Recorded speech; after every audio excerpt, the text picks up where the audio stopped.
As we have all experienced, human beings spend a considerable part of their life suffering, being sick, or disabled. However, surprisingly, the moral flourishing and the good life of the sick person have received little attention. Researchers have been focused on what is pain and on what defines suffering, and on which are the right treatments for curing a certain disease. In care ethics and virtue ethics, philosophers have focused on those traits that can help healthcare professionals to take a good care of their patient, or on those virtues that can help the patient's relationship with them. However, there have been very few attempts so far to reason about the good life and the moral flourishing of the sick person. This omission has happened for a number of reasons, but for the sake of brevity, I will name only a couple of them that you can see on the screen. First, this might be related to the fact that for a long time, it has probably seemed a priority to deal with the disease itself and its consequences, rather than focusing on the psychological, spiritual, and moral dimensions.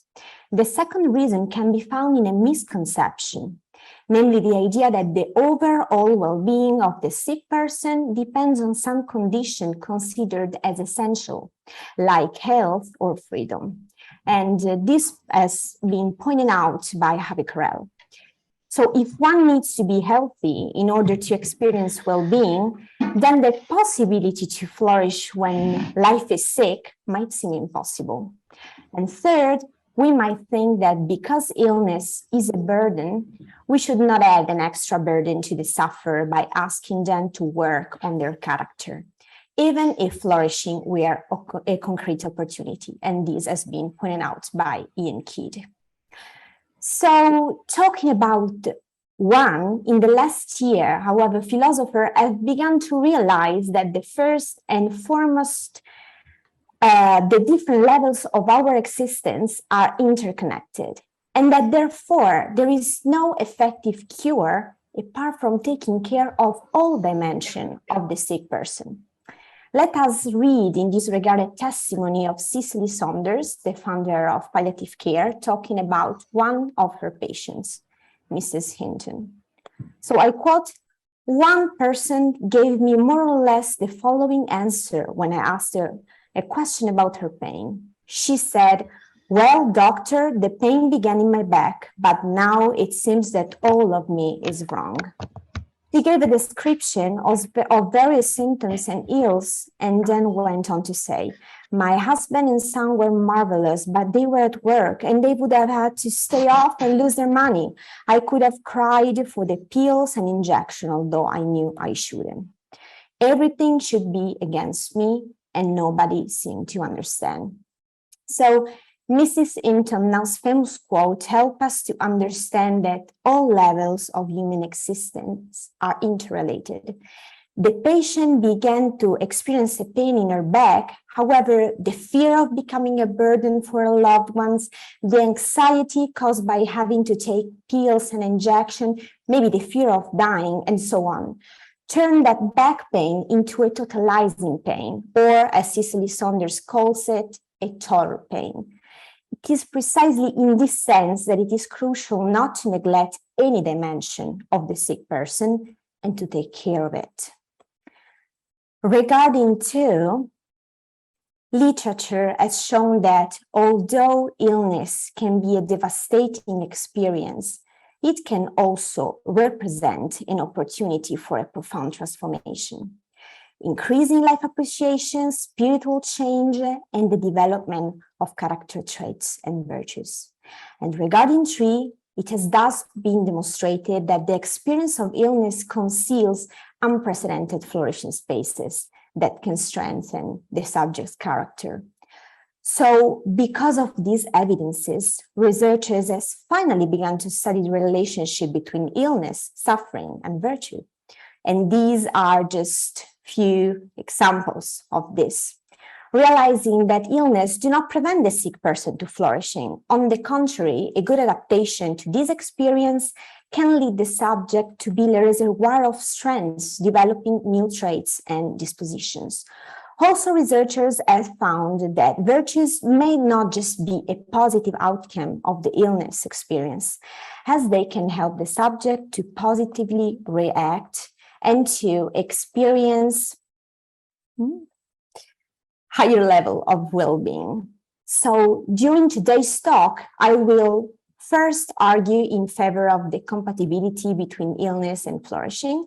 Second, I will point out that if a person is accompanied in the adaptation process through a pathway, does not only focus on symptoms management, but on the subject's overall well-being and therefore also on the psychological, moral, and spiritual levels, they might be able to react positively to such an experience, developing new character strengths and dispositions like virtues.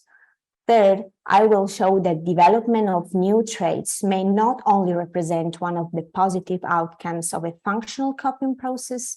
Indeed, virtues can help the subject to respond better to the experience of illness and to perceive higher levels of well-being. So first things first.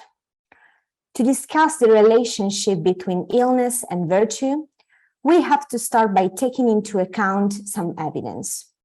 A first and ineliminable fact is that dealing with a progressive chronic illness involves a certain amount of suffering. For the sake of clarity, there are many definitions of suffering, but I refer to this one, which I derived by modifying some elements of Michael Brady's, and you can find his own definition in the book Suffering and Virtue. So my new definition of suffering is that a subject suffers when and only when they have an unpleasant or negative affective experience that they perceive as having a deep intensity, which they therefore want to get rid of, and of which the mind, where to mind some state is to have an occurrent desire that is not to be occurrent, in virtue of the importance and meaning it has for the subject. So, as Karen Lebach writes, illness is an unwelcome intruder, which brings with it a more onerous citizenship. This onerous citizenship changes the everyday dynamics, the body of the sick subject, how he perceives himself and how he's perceived by others on an identity level, how they experience their relationships, and so on. These aspects can generate suffering and can lead the sick person to experience a sort of short circuits. Let's see it together. In fact, if illness leads the subject to experience in some way suffering, yet by its very nature, suffering tends to generate a desire to get rid of that unpleasant experience, and we have just seen it in the definition. However, the main characteristic of chronic diseases is precisely the fact that the subject cannot get rid of them, just as they cannot get rid of several of their consequences. This can create a mechanism of frustration that can lead the patient to feel as if they are in a trap. If I cannot put an end to the source that generates my suffering, then I will not be happy again, then I will not experience well-being again. However, thanks God, this is not the case. Experience surprisingly testify the contrary. There are in fact subjects who are ill yet happy and flourishing by virtue of such an experience. Illness and suffering thus do not represent a threat to the subject's well-being. This threat rather looms on the way the patients respond to their disease. So let's see now a testimony of this, which will help us to understand everything better. So let me now share this. Oh, I think I didn't connect also the sound. Okay, so please let me know whether you can see and hear. And Diane looks. Can you see and hear it? Awesome. Okay. Awesome. And she says, Jim, it doesn't matter whether you have 2 months to live or 20 years to live. When you get a cancer diagnosis, it changes your life. But when I go to my son's lacrosse games and I see the blue in the sky and the green on the leaves, and I hear the laughter of the boys running on the field, I have tears streaming down my face. Tears just pouring down my face from just savoring the pure, simple, intense beauty of that. that moment. And I wish we all could live like we have cancer. Now, let me be clear about this. When Diane says, I wish we all could live like we have cancer, certainly she doesn't wish it on any of us, the pain from having cancer, the fear from having cancer, the loss from having cancer. But what she wishes that each of us cherish today, not hung up on something that happened a week ago that we can't change, and not freaked out about something that might or might not happen tomorrow, but just living fully, richly, and deeply right now. You see, Diane taught me the importance of practicing mindfulness, facing life's toughest challenges with courage, and still enjoying the journey. When every moment was precious, that's how Diane chose to live each day. Now, as for me, after getting my diagnosis, I realized I needed to make some changes so I could live each day as well. So first of all, I started taking great care of my health through meditation, affirmations, diet, yoga, eating better, working less, and getting enough sleep. I still get regular blood tests and biopsies, and so far it does not seem like the cancer has spread. So, yay, I'm still alive. You are still alive. We are still alive, from I to we. So we are still alive. Now next, I gave myself permission to enjoy my life more. So I moved cities, met a wonderful woman named Stacy, and we fell in love and got married. And as part of that, I'm really focusing on family, friends, and community more than before. I used to put my career first. Now I really try, at least, to put other people first. And then finally, I found the courage to do work that really directly helps other people. I've always loved storytelling and teaching, and so I started speaking publicly about my diagnosis, and I hope that I can touch your life in a positive way today. So I know it was a little bit long, but it was important. So let me share again the screen. Can you see it? So, and you can find many other videos like this one, many other experience and testimonies of this one. And these are just few screenshots of videos that you can find on YouTube, but you can find many other stories in literature.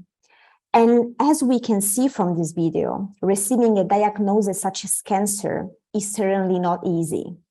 On the contrary, is life-changing, although it brings many negative changes and feelings. As it is possible to understand from McCarthy's testimony and from literature, life can also be positively transformed by illness. But let us see how this can happen. So this happened because pain and suffering are part of our life. And being part of our life, we are naturally equipped to adapt to them. This does not mean that adaptation is easy or it is immediate. Because as Kathleen Schultz and colleagues write, it can encompass internal elements such as grief, loss, feeling of uncertainty, changes in thinking processes, and alteration in identity, self-concept, and sense of self-efficacy, as well as external elements such as learning to navigate one's environment and social spaces with a disability, and addressing structural and systemic barriers and exclusions. So, the process of adaptation doesn't always end positively. On the contrary, it might happen that the subject responds to the traumatic event by reporting feeling of loss, chronic sorrow, frustration, guilt, anger, loss of connectedness, and struggling with change. However, this is not the only positive response. As a proof of this, there are many works, such as that of Mystikidu and colleagues, who have shown that although a disease can destroy a person's life, relationship, roles, values, beliefs, and so on, it can also cause positive changes in character and behavior. Very interesting in this respect is also an experimental study designed by Alastair Campbell and Teresa Swift. This study has been conducted in 4 different countries, and it has involved 44 patients with different chronic diseases. The result showed that a positive adaptation to illness with a consequent development of virtue traits is possible. So this kind of positive adaptation resulting from a traumatic experience, such as that of discovering that one has a life-threatening disease, has been defined in literature as post-traumatic growth. Just to be clear, with those of you who doesn't know this construct, PTG can be described as a positive psychological change that can follow from having struggled with very challenging life circumstances. And this is a quotation from Tedeschi and Calhoun, who created the model. The positive change we may occur by experiencing PTG is generally reflected in one of the following areas that you can see here. So spiritual development, embracing new opportunities, developing of new character strengths and dispositions, improvement of one's relationship, increased sense of gratitude and appreciations of life. So as you can see, the development of character strengths and disposition is included in PTG. These strengths are very important results as they can help the subject to better respond to life within illness. Now, I do not want to trivialize the challenges faced by ill people, nor I do want to simplify the process that lead to flourishing. Illness is a traumatic experience, which bring with it change, hard moments, bad feelings, but it also has a transformative power. The transformation which can occur does not depend on suffering itself, but on the sufferer's response to their suffering. It is therefore important to help the sick person in dealing with suffering. And palliative care, especially simultaneous palliative care, in this sense can be a fundamental resource, as this does not only take care of the physical dimension of the sick person, but it can also help patients in managing and overcoming their trauma, in resignifying the experience of illness, in developing new tools which will help them to live a good and happy life. So, even all of this is true, it is not a mistake to say that illness and suffering, if the subject is helped to deal with them and to adapt, can be seen as a pathway to virtue. Let me explain this. To support this idea, there are many philosophers, for example, Jennifer Coolbright, Nancy Snow, and Michael Warren, who are trying to integrate Aristotelianism with whole trade theory by Will Fleason and Neranda Jacome. Wright and colleagues writes about this. Suffering provides an opportunity to develop virtues, an opportunity that people may not get elsewhere. Without dwelling too much on VTT, which is a very important and complex theory, and we would need just to talk about this, what we can say in summary is that according to Wright, Snow, and Warren, particularly traumatic experiences such as living with cancer and its consequences would be capable of transforming the subject by repeatedly exposing them to certain circumstances that represent a relevant stimulus for the activation of certain virtuous behavior, such as being brave or being persevering, and so on. To cite an example offered by the authors, dealing with illness may require one to develop greater problem-solving skills, the ability to observe a situation from different angles and to reflect carefully. This trait recalls the virtue of practical wisdom. So practicing these aspects will help the subject to become practically wise. Also, illness will not expose the sick person only to deliberative situation of this kind, but many times. Therefore, the more they will be asked to be capable of practicing practical wisdom and to frequently be practically wise, the more they will be able to consistently respond with phronesis. Also, they will learn to apply that virtue even when situation will be very complex and to avoid to use it when it is inappropriate to do so. So, according to the authors, a person can be transformed by the experience of illness as they are, for example, exposed to certain circumstances which ask for the activation of practical wisdom or perseverance or courage and so on. And these will slowly modify their narrative identity and their narrative structure, which will also include then those new traits, like again, practical wisdom, perseverance, and courage, and so on. I think now it is important to note that we should not think of PTG or of the acquisition of new dispositions as automatic. It would be erroneous to think that it is enough to be exposed to a certain circumstances to develop certain traits. In that case, we would all be virtuous. However, this theory offers interesting insight in that it shows us that if the sick person is helped to positively adapt to the experience of illness, they will find in the small or big daily challenges that illness imposes the necessary elements to develop and strengthen certain virtues over time. The latter concept is a further interesting response to the positions, again, the development of virtues in severe diseases we have seen before. These views, as we have seen, argue that for the sick person to develop virtues and character strengths would constitute an excessive burden. Indeed, while cultivating virtues is certainly difficult, doing so within the experience of illness can be even more challenging. However, if we think that the experience itself lays the foundation for flourishing, and that this can be the positive consequence of a good coping with circumstances, it can be understood that the development of positive traits in a certain domain, like that of illness, is not an easy job, but neither is an impossible commitment. On the contrary, the consequences that illness often brings with it call for the exercise of certain virtues. Therefore, the work of the sick person on their inner world can foster the character development. In this sense, the importance of palliative care pathway comes back again.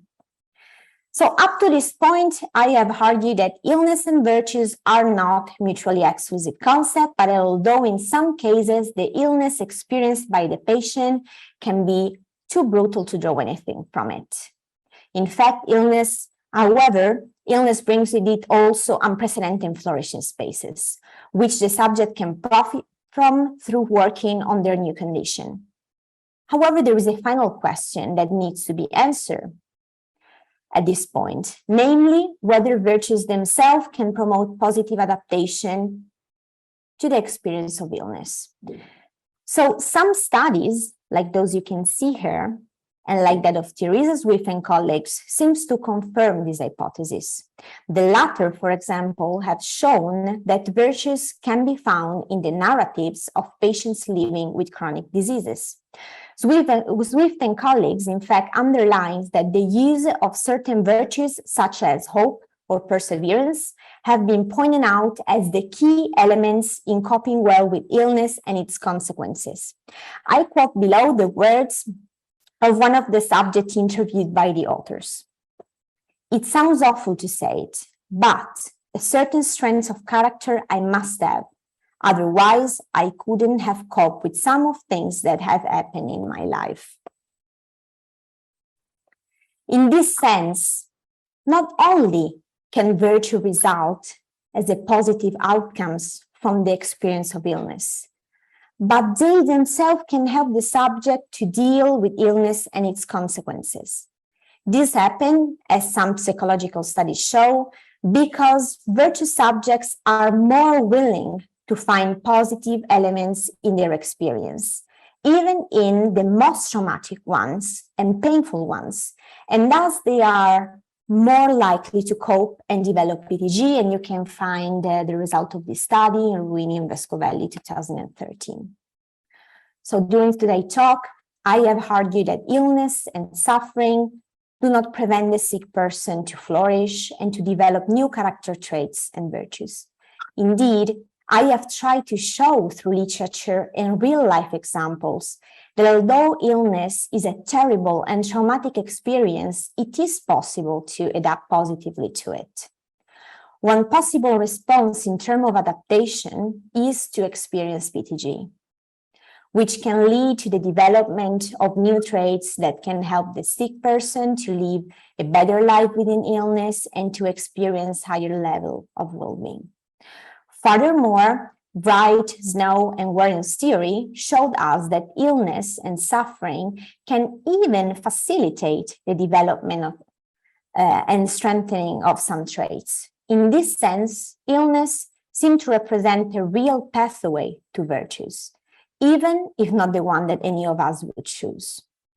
Finally, I have pointed out that literature also demonstrates that not only the development of virtues can represent a positive outcome in terms of adaptation, but that virtues can facilitate adaptation to illness itself. They can facilitate the development of PTG, and thus they represent a concrete resource for the improvement of patients' well-being. And the latter is the reason why more work should be done to identify character traits and virtues. I have tried to do that in my PhD dissertation, and we don't have to have time to talk about this, but if you want in the question and answer part, we can do that, which might help the subject in coping with the experience of illness. Also, it is essential to work more on intervention protocols aimed at educating patients' character. Professor Elena Ricci and I are working hard on this, and we hope there will be a chance to do this together. So if any of you are interested, please contact us because we have some open projects and we would like to share it with you. And I am now open to questions, suggestions, and comments, which will be a great resource for my work. And so thank you so much.